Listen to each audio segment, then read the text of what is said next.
Hey everybody, welcome back to Mentors on Tap. I'm Steve Grenzer and from Steam Driven Media, and with us is our cohort and all around mostly good guy, Doc Sheldon. Top Howdy, shot. y'all. Today we're going to have some talk about the new GDPR rules that are coming out of the EU. There's a lot going on, a lot of misinformation, a lot of confusion about just who is affected and what the rules are going to be. This is going to be another one of those. If you think you're not covered or this won't affect you, you might want to take a closer look because you could accidentally run afoul of the rules, just like we do here in the United States with the Americans with Disabilities Act and a few other issues. So Doc's been doing a lot of work on this, and let's see what he's got to say. Well, first of all, yeah, like Steve says, if you think it doesn't apply to you, think again. The EU GDPR is the General Data Protection Regulation that they came out with, and they came out with it a couple of years ago, and they decided to hold off implementation until the 25th of May this year, which is just around the corner. So basically, they decide in that regulation what constitutes IP or intellectual property. I'm sorry, not intellectual property, personally identifiable information. And basically, even though there are some things that we know are not enough to identify an individual, like IP address, because an IP address can be masked, it can be applied to a number of different users, but they say it is. So for the purposes of GDPR, it is definitely personal identifiable information. If you think about the old, back in World War II, the loose lips sink ships. The whole premise of that was they knew that somebody wasn't going to go out and say, my husband's on X such and such ship, and they're sailing at 0500 on Saturday to escort this ship and that ship to this port.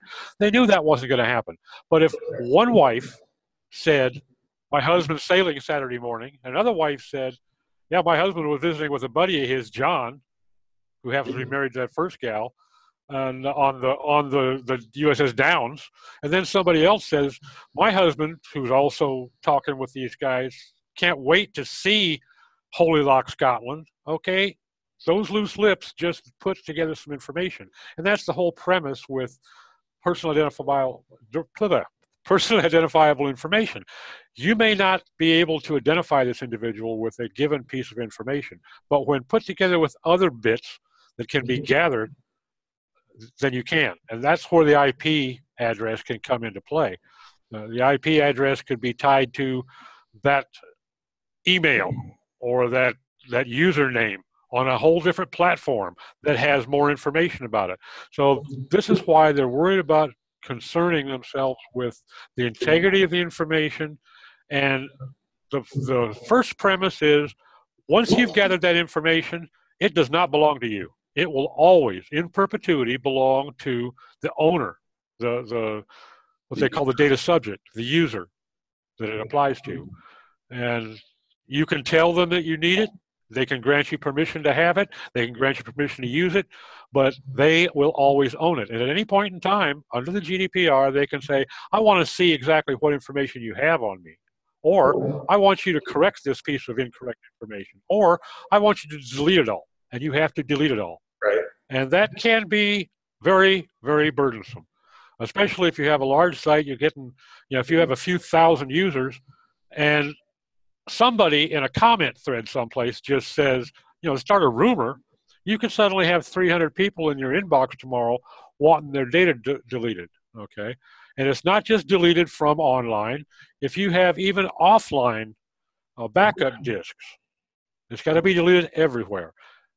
If the EU were to decide to audit you or just ask you to show information, and they determine that you're not giving it adequate protection in every regard, they can levy fines up to 4% of your annual gross revenue, or 20 million euros, whichever is greater.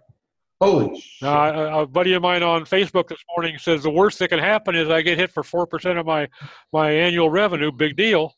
I said, no, that's not the worst that can happen. It could be 20 million euros is the worst that could happen. And that's per incident. So if you do 3 things wrong, it just became a potential of 60 million euros, okay? I don't know about you, but my petty cash box would have to make a withdrawal. I don't have that. We're back the to whole thing is to... You on your website. Well, the thing is, you've got to remember, they've had some very major cases already, and they didn't even approach those numbers. It's a scaled finding system, and it depends upon, just like with a court of law, it depends upon the severity of the breach, the amount of negligence that might have contributed to it. Was there an honest effort made to protect against it? And you may see 1/10 of those fines or 1/20th of those fines in many instances. These are the worst case. But if they find a blatant violation of somebody they really would like to go after, and for instance, Google has A, deep pockets, B, has pissed off the EU time after time for years. So they would probably go after Google hard and heavy just to teach them a lesson and show the rest of the world that they mean business, okay? So the smart thing is we need to conform. Now, the basics of it is you got to protect the information. You have to encrypt it during traffic when it's being moved on or off site, and you have to find some way of protecting it, preferably encryption, blind encryption being best, when it's in storage. And if you pass it off to somebody like Salesforce or what's the poll thing? Something monkey. Oh, I forget the name of it. Survey Monkey. Somebody like that. If you pass information, or MailChimp, for instance, off to some third party like that, they have to comply as well. If you don't verify that they're in compliance, you're as guilty as they are. And even if you verify it, and then they step out of compliance down the road while they're still processing your data, and you didn't realize it, you didn't audit or notice that, you can still be held partially or up to equally responsible. So it means that we're going to have to be careful about how we handle the data that belong to users. We're going to have to be very careful about who we allow to see that data. The days of putting together email lists and selling them, if you've got any users on that list in the EU, either as a resident or a member of a citizen of a member state, then you could be liable for some serious fines, okay? At this point in time, it's only the GDPR that can affect you. So, a lot of people are saying, well, all I'll do is I'll just stop doing any business in the EU. I'll just block their IPs. I won't allow any EU users in. Well, that may work fine right now, but for instance, the UK, although they will be leaving with Brexit before much longer, they're going to be implementing something that they've already said is going to be extremely similar to, if not a copy of, the GDPR. Wow. There's already talk going on in the United States and Canada even further along, about something similar, because there is a lot of concern about protecting users' data. So it's the kind of thing that I think we might avoid for a while. Right. We're not going to get away. You can run, but you can't hide. It's going to eventually apply. And really, it's just common sense, and it's the right thing to do. If somebody gives you your email to send a newsletter to them or whatever, or even if it's for retargeting for your on-site ads, right, common decency says that that's what you're going to use it for, and only that. You're not going to turn around and post it up on Webmaster World as a come and get it. There are those that would do that, I'm sure, but they're not going to last long. I mean, the protecting the data part is something that a lot of us have done all along anyway, so that's not a big deal. The big deal, in my opinion, is the afterwards. If they come back to you at some point and say, I need all my data scrubbed, scrubbing it is a little bit of a challenge because, especially if you're dealing with backups and stuff, how are you going to scrub all of that? You're not going to be able to scrub individual user records out of backups, especially if you're doing daily, weekly, and monthlies. I mean, that's excessive. That's ridiculous. It is definitely a chore. Even on a little WordPress site, it can be a chore. You know, you've got your backup files and I mean, how many site owners out there really could even tell you right off the top of their head where all their backups are? They might be in Dropbox, maybe on their hard drive at home. They might be on their G drive. They might be on their server. They Yeah. might be in a file drawer. And if they're in a file drawer in their office, that's fine, but they better be under lock and key. And somebody is responsible for ensuring that that key is not hanging on a nail on the wall next to the file cabinet. It has to be under somebody's control. Now, if you're a little mom and pop shop with 10 or 15 employees, you don't have to have a data protection officer. It can, you know, you don't have to have a designated DPO, but somebody still has to hold those responsibilities, even though it's an informal thing. If you're the site owner, that's you. This is a jobs program to have more jobs. Well, if you've got 250 plus employees, it damn sure is. They've got to have a dedicated DPO. Yeah. I mean, that's a special hire. Okay, that's not a collateral duty. It's a dedicated function. Wow. And there's a lot of things that come into play. So, you know, and let me throw one other thing in there while it's on my mind. There are, of course, just like every time something new pops up, all sorts of programs and plugins and APIs being offered, GDPR compliance plugins, that sort of thing. Right. There are some services out there that I've been looking at a lot of. There are some services out there that look pretty damn good. They're not free. No. In fact, I consider most of them pretty damn pricey. But if you know, anytime that somebody says, "Well, here's a free plugin for GDPR compliance," run, don't walk. If they say, "Here's a premium plugin," take a very hard look at it, because it's amazing how many people, even folks that are operating international e-com sites, that have not taken the time to really read the GDPR and look, and they're stating things unequivocally that are incorrect.